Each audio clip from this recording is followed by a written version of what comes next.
Well, Sutton, it is always a pleasure having you here at Us Weekly. I know, I love seeing you. I love seeing you too. I am loving this season. How are you feeling about it so far? Well, yeah, I think so far it's been so good for me, yeah. but you know, I got to get in trouble sometimes. You have to. It wouldn't be a season without it. Well, I loved your sisterhood ceremony. Were you expecting people to have the reaction that they did? I mean, well, Erika said it was like a cheer camp. I know. Well, you know, Erika and I love to have our little things, but you know, I did not do it well. Okay. I had written it in my notebook. I did not bring my notebook. I did not bring my glasses. So, you know, it was not, it did not go well. We were supposed to be on the beach around a fire where we could kind of, you know, like a really. bonfire moment, Yeah, but it didn't work out that way. We were very spread out. So, you know, I just went with it. Yeah. And I was committed. It lasted a good night, the sisterhood. It did, but actually, I think by the end they sort of got it. Right. Yes. No, they got it. They came and it really kind of, I think it hit home. You with had good everybody. intentions. Yes. Yes. Were you really hopeful that this could kind of bring everybody together, or that maybe this was like a jumping point moving forward? Well, right. I mean, I think after the night before, watching Dorit and Kyle just go at it so combatively, it was, you know, I wanted us to kind of understand that we can say things and get in arguments, but still be together as a group and feel like that's okay to disagree, but that we are still together as a group, and know that that is, it really is, somebody used the word a safe space, that we can do that and it's okay. Yeah. I love that you specifically sought out Dorit to be like, I'm here for you if you need something. I've been through this. You're going through a hard time, despite your differences in the past. Why was that so important for you? I just saw this vulnerability with Dorit in this moment because, you know, it feels very fresh and raw on her. And my son, my youngest, James, was 10, as well as Jagger, when I went through my divorce. So there was a connection there for me. And I saw it as like a nice moment for me to try to get to know Dorit in a different way and get closer to her. Kind of backfired. Well, not backfired, but the next day in the van, things kind of blew up. And then we woke up. And then you woke up. And the next day. It was all a dream. Yeah. What, from your perspective, what happened on the van?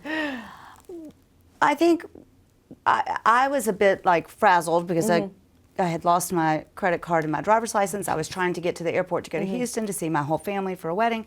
So I was already kind of disengaging and worrying about that.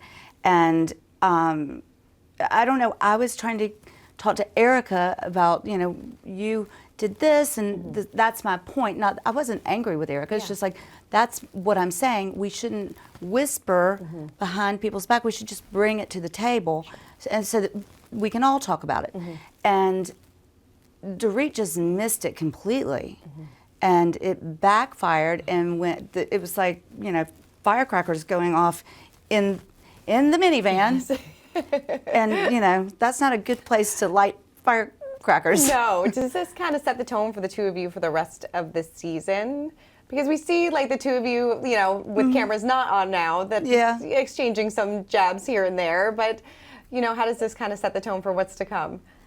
I think that Dorit and I always have a hard time apologizing, accepting apologies. We just do that for some reason. And so, you know, it takes us a minute or a year or two. I know a lot of people picked up the story of the plastic surgery comments. I know Kyle recently said that that was below the belt. What is kind of your reaction to that? I think when I said that, I was playing a game on MTV. Sure. So it was just supposed to be funny and stupid. Dorit's, you know, gorgeous. There's no doubt about it. So that was my part. Yeah. Speaking of playing games, do you feel like Kyle took it a little too seriously, the game that was played at BravoCon when it came to Dorit? What kind of started this whole mess is what Dorit said about the I was really surprised because I hadn't seen that until I watched the episode. Sure. And I was like, oh, okay, now I understand why Dorit was like, oh, you know, it's just joking. But I think when it comes to Kyle and her sisters, it's a very sensitive subject.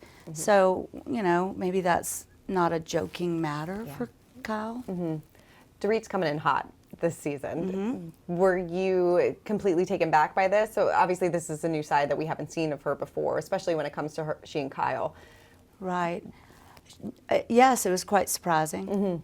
Yeah. Yeah. Completely out of character. Well, I think my first season, I saw that from Dorit with me. Yeah. With the Let the Mouse Go dinner. Yes. That surprised me. Took me a second to understand that. But this is surely a more energetic and talkative, different side of Dorit. Yeah. Especially when it comes to Kyle. But, you know, Dorit's going through a lot. I was going to say, do you feel like it's kind of like a byproduct of what's going on in her personal life? She's kind of like, maybe like taking her frustrations out on Kyle a little bit? I think we all do that when we go through something really personal. I know probably when I was going through my divorce, God knows what I did. I hope those people are still talking to me. And, you know, even, you know, I've done this even on the show. Yeah. When things were happening to me personally, I've, you know, done stuff to people and said things that I've regretted. So I think that's a very natural thing to do. Do you think that Kyle has been a bad friend to Dorit, like she said? Bad friend is a really strong term. What kind of friend do you think that she's been? I mean, I think that that's between Kyle and Dorit. Yeah. Well, you've had your ups and downs with Kyle too, and you've been at the receiving end of Kyle. There's been times where she hasn't spoken to you in a long time, you said as well. What's the longest that she's gone without speaking to you? I think it was like 6 months. Oh, wow. Yeah, but you know, I've had my part in Kyle and I's upsets. And I allowed Kyle that grace period. And I was just glad to get through it. And it took me that time to also understand what had happened in our relationship. So it sort of worked out for the two of us. Right, yeah. And it seems like the two of you are in a good place. We're in a good place. And that separation period that we had may have strengthened our relationship. I got to become a little bit stronger on my side, and I think she was going through a lot. Yeah. And I also had to think about, what kind of friend am I? And so that I had to do a reset button. Sure. Do you feel like, because at the end of this episode, we do see Kyle and Dorit apologize to one another. It did seem sincere at the time. Right. We do note that they have like another blow up later on this season. They do. I think. Oh, I can't. Based on the teasers and trailer, who knows? I can't remember. We can't remember, but it does seem like this isn't the end of it. Is that fair to say?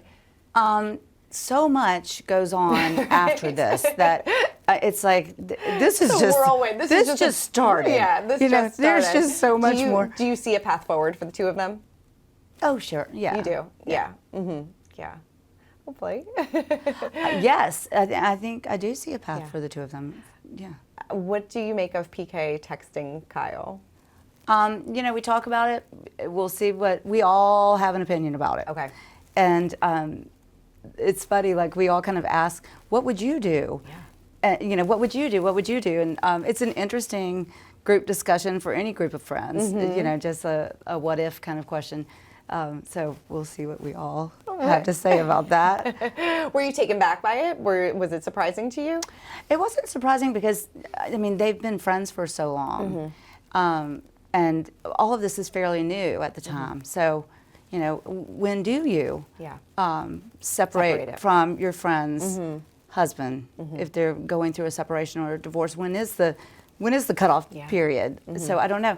These are all really great questions to ask. Did you give Dorit the same advice that you gave Kyle, that she should file for divorce? I can't remember, but I think what I said to Dorit, just like be prepared. I think that's the best advice to give any woman if you're in separation or divorce, and actually any woman that's planning on getting married. Just be prepared.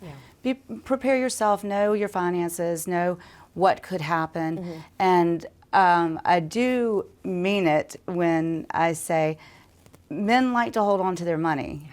They're real serious about it. And if you're in a marriage where the the husband is the caretaker and he's the money maker. Just know what you need to do and know your rights and know everything about it so that you're not surprised. Is that something that you wish somebody told you when you were going through your divorce, or did you know, when I got married, you know, I was probably like the same as so many people. I got married never thinking I would get divorced or anything bad would ever happen to me. But I tell you what, when I had $0 in my bank account one day, it hit pretty hard. Right. So you one day you had $0. One day, zero. Wow. Yeah. That must have been a pretty. It was not a good day. Not a good day. Not a good day. Yeah, it was not at a good all. month. No. No. I wouldn't. What did you do that month? You know, Yeah. You just ate my groceries that I had in the house, and you know, of course, made it through. But it was a wake up moment. Yeah, definitely. For sure. How would you describe your co-parenting relationship now? I know that he moved and. He's living in London. It's been almost 2 years. Right. God, it's been 2 years. I know. I feel like we were just talking about that. Right? I know. So yes, and so James and I live happily as the odd couple in Los Angeles. But so I have a very interesting situation that's coming up. Okay. Right after Christmas, I am going with my children, our children. I'm taking them to meet him in St. Bart's with his girlfriend. Okay. And some of Philip, my middle son's friends are coming for Philip's 21st birthday. Wow. So yes, and we have 2 houses. And so I am going to try this new experiment. Okay. How do you feel about it? I feel like I need to hit the gym and really like look good.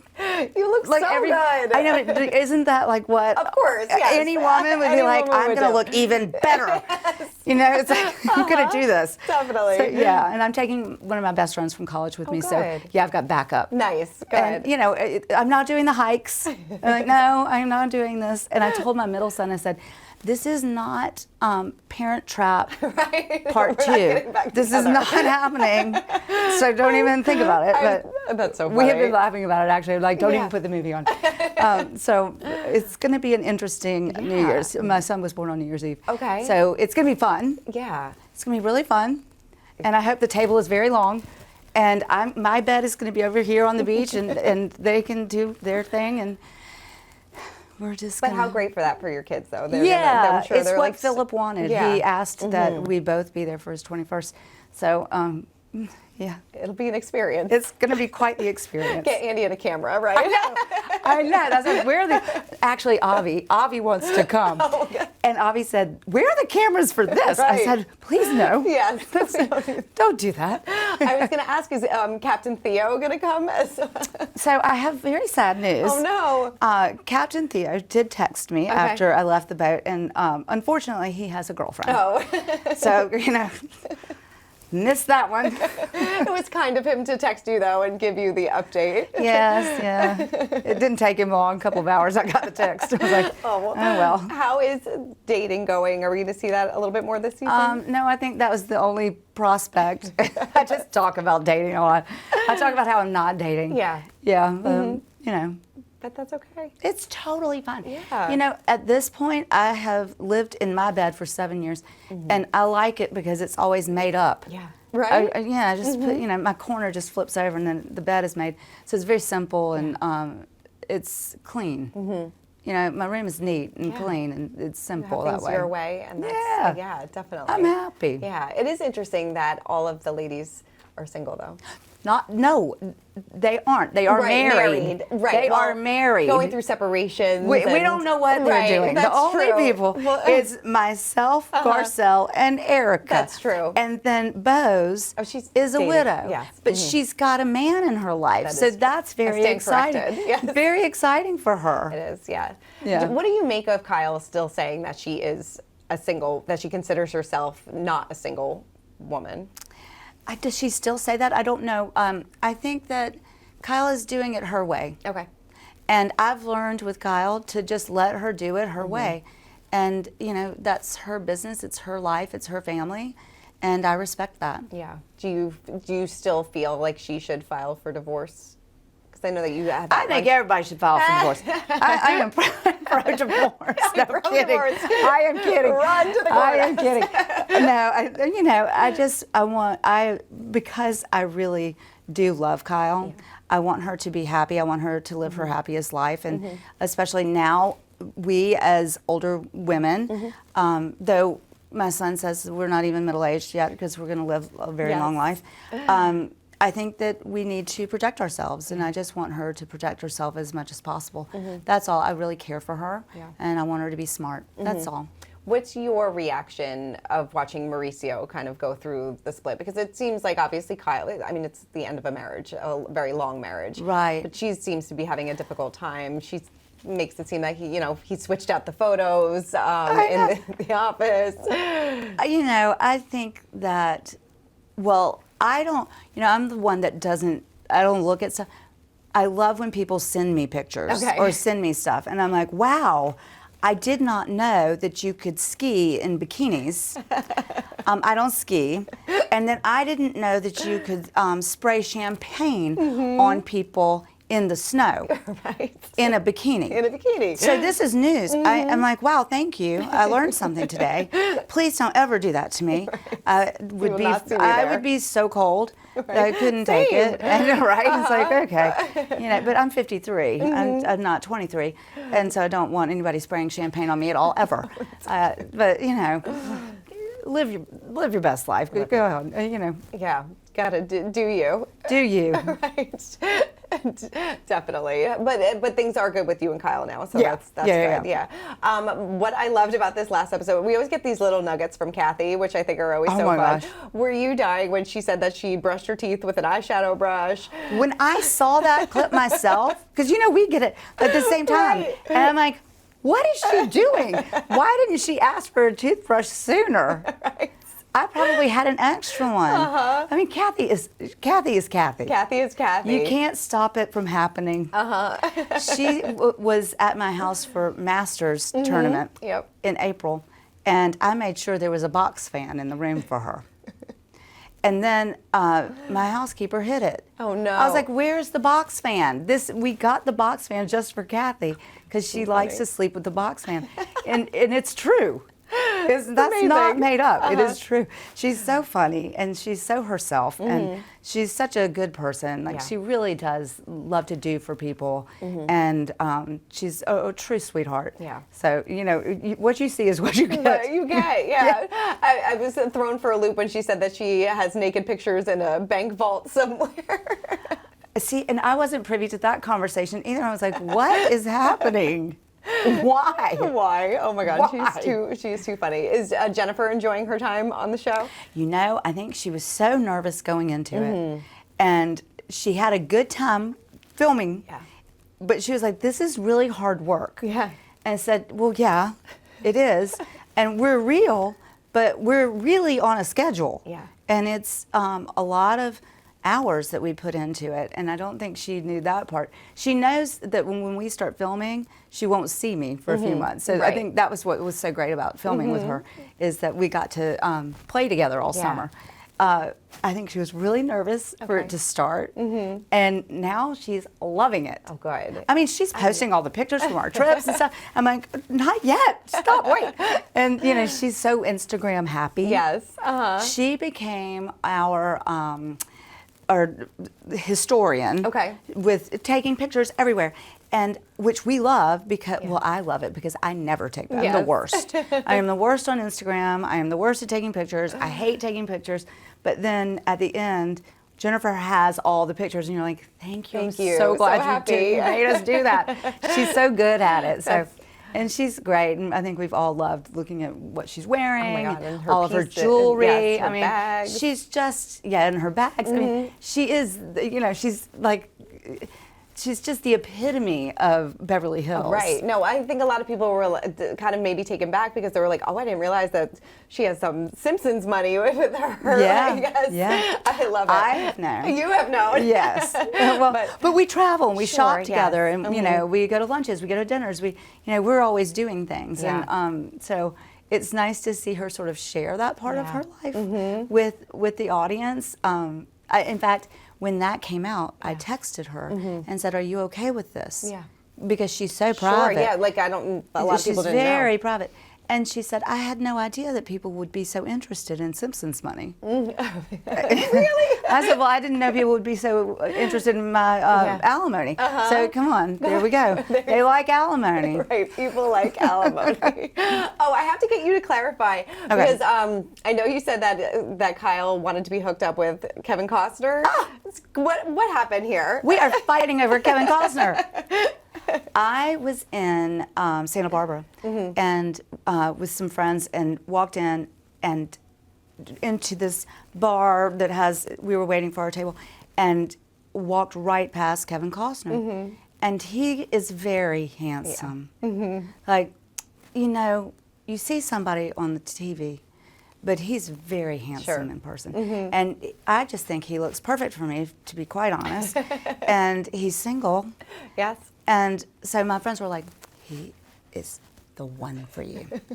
So when I got home to LA, we have a moment on the beach. I don't know if we'll see it, but I kind of have this thing for Kevin Costner. And then all of a sudden, Kyle was like, "Oh, I saw Kevin Costner in Aspen." I'm like, "Well, did you tell him about me? Did you give him my number?" Right. She's like, "No." Kyle. So now she's after Kevin Costner. I'm like, "Stop it. I called him first." Right. I got dibs on Kevin Girl Costner. code, ma'am.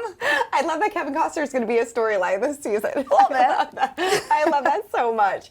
And what did you make of Kyle kind of setting the boundaries of not wanting to talk about Morgan this season? You know, again, I think sometimes with relationships, sometimes we just have to let people have private moments. Okay. I don't think everything has to be open. Okay. Up for grabs. You know, I think much like my children, when my ex-husband said you cannot film with the children, and I didn't until they turned 18, you know, sometimes things just aren't there for everybody to see. And I respect it. Yeah, definitely. Yeah. Is there anything that you've watched back so far that has surprised you? Yes, I really did not like when Bose and Dorit in the after show made fun of my dress. That is a couture dress, and it has the two faces facing each other, which is 100% surreal. And you see the heart, but it also kind of looks like a cup.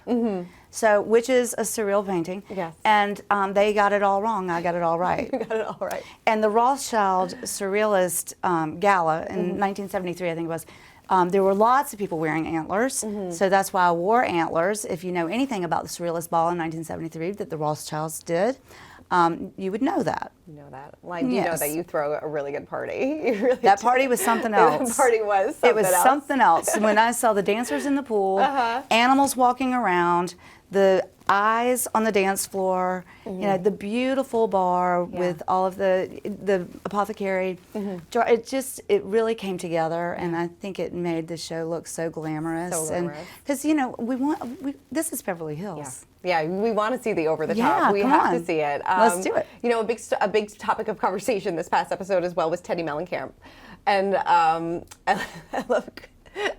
What did Garcelle said? I know. Garcelle said that Teddy will be She's thrilled. having the best one-liners in her confessionals this season. She is. She's so funny. She is. Did that news take you by surprise, Teddy? You know, and Edwin splitting. Oh, you know, I don't keep up. I don't keep up with that, so I can't really comment because I just don't know. I mean, yeah. Do you feel like there's a space for her in the future on Beverly Hills at all? Would you like to see the space? No.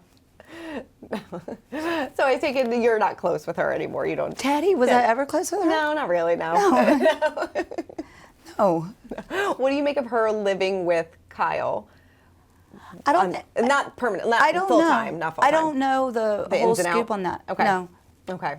So I don't know. You're not keeping up with the Teddy news. I'm really not. But also, I think if Kyle she's on 2 acres. So, and she's got like houses, guest guest houses and things like that. So if she needed a refuge, Kyle would do that. Yeah, definitely. She's a good friend like that. Yes, yeah. I love seeing you and Erika friends this season. I got to tell you, it's my favorite duo. we're kind of funny, and we're both surprised by it. I mean, not to say that there aren't moments when we butt heads. Right. Because we're very strong in our opinions. Yeah. And so we will always butt heads. Yeah. But what I love is that we have come to this place where we can butt heads but still be friends. And that's the whole point of what I was trying to say to everyone is, you know, you can have a friendship and you can butt heads. And just like we all do that. Yeah. She is a good friend to Dorit and a good friend to Kyle. Does that ever get messy this season at all, or does she? Oh, this whole season gets messy. We all get messy. We all get messy. We all get messy. Yep. What can you kind of tease? What kind of context of the messiness can you give me that you're involved in? Well, you know, I can't help myself. You know, I'm so focused this season on my relationship with my mother, and which is really interesting. We get to go to Augusta. I take Kyle and Garcelle with me, and it's a very, very special trip for me, and it means a lot to me. And it kind of overlaps with my business, Sutton Brands, and my Green Line. We do. I think we all kind of know that I do a fashion show, and which is really important to me about sustainability and circular fashion, and showing kind of the world what I'm doing. But more important to me was showing my mother what I've been doing, and kind of seeing if she'll tell me that she's proud of me, and making her understand what my business is.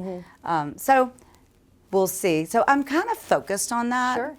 Yeah. Like my life. That's great. I can't wait to see that. I love that. I'm sure she is really proud of you. I'm sure she is. And I love, and wrap it up with Bose. I think she's such a great addition to the show. Do you feel like that as well?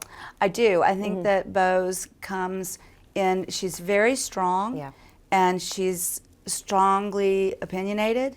She's a professional woman. She has a very heart-wrenching story with being a widow and also having a child. And moving from New York to LA, and that decision to move. So she's got this very faceted personality, and you know, she shares everything, which I really like, and but I like her. Yeah, you too. Yeah. Yeah. So, and then finally, what's that one moment you can't wait for everybody to see this season? Oh gosh, We always love a good trip. Well, you know, the trip is good. Yeah. Does it top the merce in the purse? Well, nothing can top merce in the purse. Come on. That was the best. It really was. I don't think we have a merce in the purse moment. Okay. Because how can you beat that? You can't. You know, you really but I will say there's a lot of feathers and pantyhose. Oh, okay. And yeah, so I mean, which is, you know, kind of unbeatable. Yeah, definitely. And then one more thing. Do you think that Dorit and PK could reconcile? Do you think that that's a path for them? I don't know. I don't know them as a couple. Okay. So I can't speak to it. Yeah. We'll have to, only time will tell. I will have to watch it on television with the rest of the world. The rest of the world. Sutton, it is always a pleasure. I love having you here. It's so much fun. You're Thank so you cute. so much. All right, thank you.